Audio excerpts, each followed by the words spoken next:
Hey guys, welcome to the Thinker Circle. It's your brother here, Zolisa, checking in as always, baby.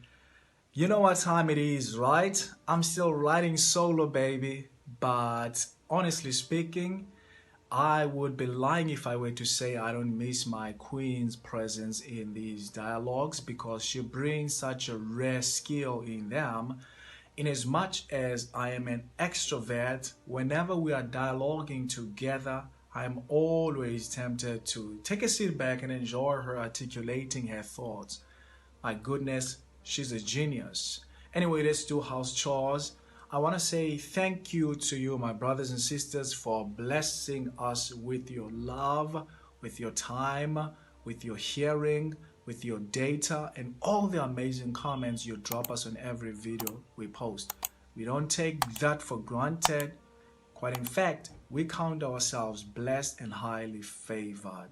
And it's both amazing and humbling to be on the receiving end of your love.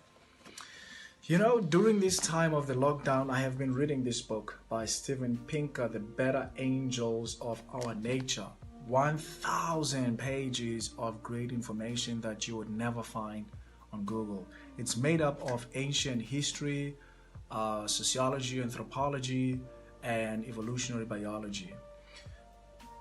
You know, there are so many chapters that were difficult for me to read in this book. And in those chapters, Steven Pinker is graphically painting all the atrocities our ancient mothers experienced in the hands of our ancient fathers. I found myself sobbing like a child reading those atrocities. And I understand that we're not supposed to judge ancient history by modern ways of living.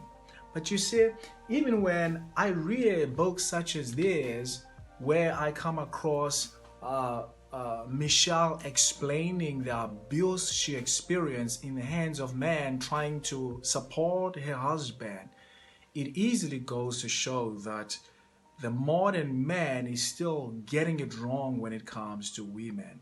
And we cannot deny that. We have to humbly accept that we are still getting it wrong when it comes to women. There are a lot of women who are experiencing different kinds of abuse in the hands of their partners.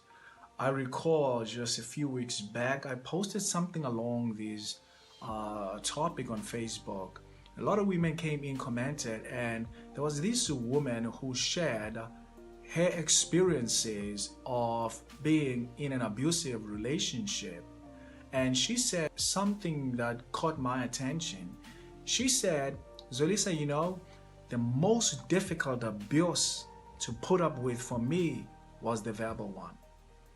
She said he ate me alive with his words.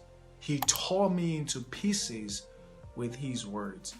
I know that a lot of men don't think that there's anything wrong with verbal abuse. No, there is. There is. You don't know the damage you are creating in the heart of your woman by the things that you are saying with your mouth. I understand that we disagree as human beings, and sometimes it is a healthy thing to do. But what I'm concerned about is the manner in which we disagree. Dino and I are far from having a perfect relationship. We do have those moments where we don't see eye to eye. Because I'm blessed with self-awareness, I always ask myself this question, Zolisa, what are the chances that when you disagree with Dinao, you will experience any form of abuse from his side? It's zero. Zero, honestly. And therefore, I take it upon myself to be responsible with my language to her in those moments.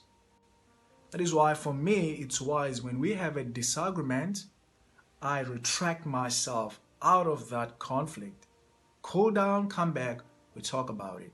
And I always ask her, did I ever say anything offensive, derogatory, or abusive?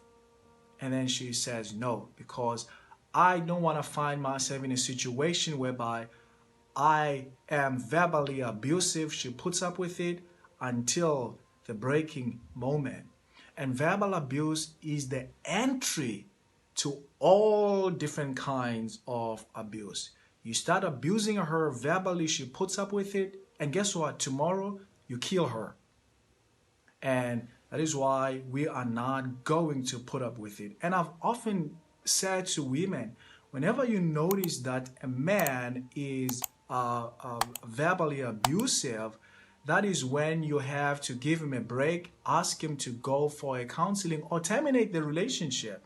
And I know that whenever I say this, a lot of women, they always say, oh no, it's so difficult to let him go. I love him and all that stuff. So if you find yourself in that situation, it would be wise for you to give him a break, and you will only accept his apology when he shows you that, baby, look, I've gone for a counseling. Here's the date. Please forgive me.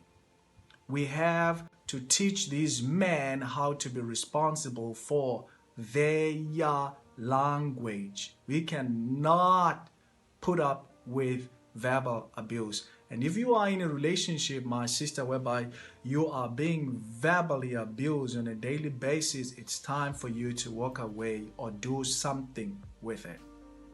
I know it's not easy at times to face up to your abuser, and that's why I always say, honestly speaking, as soon as you detect that you are being abused, walk away from it, because it's gonna take you years to get that man to go and get help. Do you get it? I hope you do get it. I know sometimes you are not going to agree with everything that I'm saying, and I'm comfortable with that. But even when you don't agree with somebody, it's important to give him or her hearing. You don't know how that information can change your life. Let's be good citizens. Let us try to have our disagreements in our relationships without losing respect and love for one another. Do you get it? I hope you do get it. Honestly speaking, I do hope that you did learn one or two things. If you didn't, maybe next time. Let's wrap it. Peace out.